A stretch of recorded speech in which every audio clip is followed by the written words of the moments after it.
Alors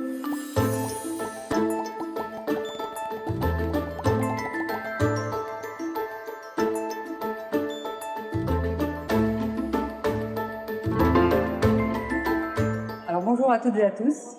Je suis ravie d'être devant vous aujourd'hui, le deuxième jour du salon NatExpo, où j'ai eu le plaisir et l'honneur d'être sollicitée comme conférencière autour d'une thématique qui m'est chère, celle de la lutte contre le gaspillage alimentaire.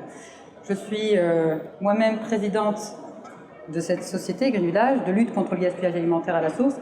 C'est un sujet qui me tient à cœur, puisque je l'ai été confrontée à ce fléau, je vais appeler ça comme ça, parce que c'en est vraiment un. Lorsque j'étais directrice de magasin Carrefour, puis à la direction des opérations de la chaîne de magasins Bio C'est Bon, avec un réseau jusqu'à 150 magasins où on déplorait des pertes alimentaires très importantes dans un segment clé du magasin qui était les fruits et légumes. Et enfin au Mythe de Rungis où nous sommes actuellement et où nous travaillons étroitement avec les grossistes, pour lesquels aujourd'hui c'est devenu un vrai sujet et on expliquera pourquoi et comment aujourd'hui s'est construite la valeur et l'engagement contre le gaspillage alimentaire. Donc le gaspillage alimentaire a une origine dont on va parler et il a surtout une résonance aujourd'hui et encore plus avec notre épisode Covid où en fait le 22 août de cette année a été la journée de dépassement de la Terre. Qu'est-ce que ça veut dire? C'est-à-dire que le 22 août, on a consommé l'ensemble des ressources de la Terre, ce qu'elle peut nous offrir pendant un an. Donc le 22 août, depuis le 22 août, on vit donc à crédit. L'état des lieux du gaspillage alimentaire, c'est assez insoutenable quand on regarde les chiffres. Les chiffres indiquent, et ça c'est des chiffres que vous devez entendre aujourd'hui beaucoup, 1/3 de la production mondiale est jetée. C'est en valeur 750 milliards d'euros. C'est plus d'1 milliard de tonnes de nourriture jetée par an.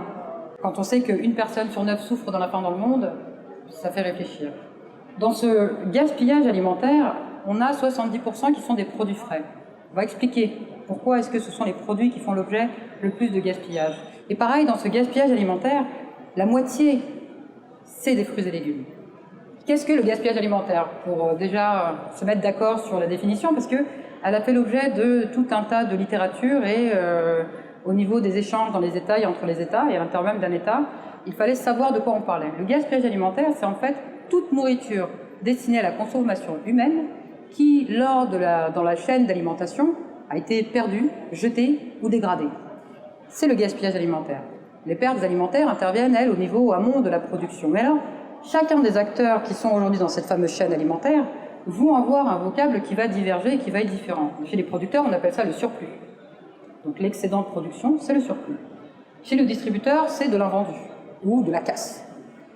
Pour un grossiste, ce sont des déchets, les restaurants, des restes, et pour le consommateur, c'est le gâchis. Et dans la sémantique, vous remarquerez que quand on parle de gaspillage alimentaire, on a repris la terminologie pour le consommateur, parce que, au fond, le consommateur est un des pivots de cette action aujourd'hui de lutte contre le gaspillage alimentaire, autour duquel on a construit cette valorisation, en fait, de ces excédents. Les excédents, on ne les jette plus, ils ont une valeur, et cette valeur-là, aujourd'hui, elle va être au cœur de toute une stratégie politique, d'abord, et puis sociétale ensuite. Alors, comme on l'a dit donc dans la terminologie, le gâchis, au niveau de la consommation, c'est 1/3 à peu près de ce qu'on observe. Au niveau de la production, c'est assez terrible. C'est 1/3 de la production aujourd'hui est jetée. En tout cas, elle n'a pas trouvé d'acheteur.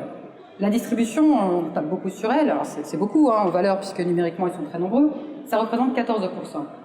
Et au niveau de la transformation, c'est à peu près un quart. Un cinquième, pardon. Les types de produits. Alors pourquoi c'est intéressant de s'intéresser aujourd'hui aux sources du gaspillage alimentaire? Parce que pour lutter contre un fléau, il faut déjà que je sache de quoi il s'agit, contre quoi je me bats. Aujourd'hui, vous avez la moitié, près de la moitié, voire plus dans certains magasins, le gaspillage, c'est d'abord les fruits et légumes. Ensuite, on a ce qu'on appelle l'épicerie, qui représente 10%. Parce que l'épicerie, les DLC sont longues, on en parlera, c'est les dates limites de consommation, donc on arrive à gérer ces rayons-là. Les liquides. Voilà, vous avez la petite image de la brique de lait. Donc ça, effectivement, on en jette beaucoup. Et enfin, le divers, c'est les viandes, poissons, donc c'est ce qu'on appelle l'ultra.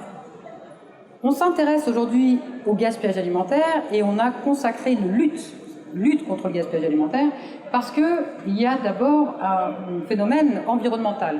Quand on dit qu'on a consommé l'entièreté de nos ressources aux 2/3 de l'année, il y a donc un impact au niveau de notre environnement. On surconsomme quelque chose. L'impact est environnemental. L'impact est aussi, là vous voyez avec les emballages plastiques, vous avez forcément vu des reportages avec du poisson qui était bourré de plastique qu'on a jeté négligemment dans les océans. Et aujourd'hui on a même peur de manger du poisson et on préfère manger du poisson d'élevage dont on est sûr qu'au moins il ne sera pas bourré de plastique.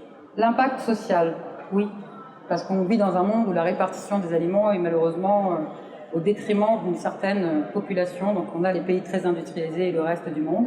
Et quand on sait qu'une personne sur 9 souffre de la faim dans le monde, c'est absolument insupportable comme constat. En France, on a plus de 3 millions de bénéficiaires de dons aux associations qui ne mangent pas leur faim. Et enfin, alors là, un coût économique, bien entendu. C'est parce qu'il y a un coût économique que tout à coup on peut s'intéresser à ce sujet. C'est assez terrible, n'est-ce pas? Donc le coût économique est devenu aujourd'hui un vrai problème parce qu'on est en période de récession économique. Donc du coup, l'excédent a de la valeur et on peut le marchandiser. Je dis ça de manière tout à fait transparente, sans cynisme aucun, mais aujourd'hui nos invendus ont de la valeur.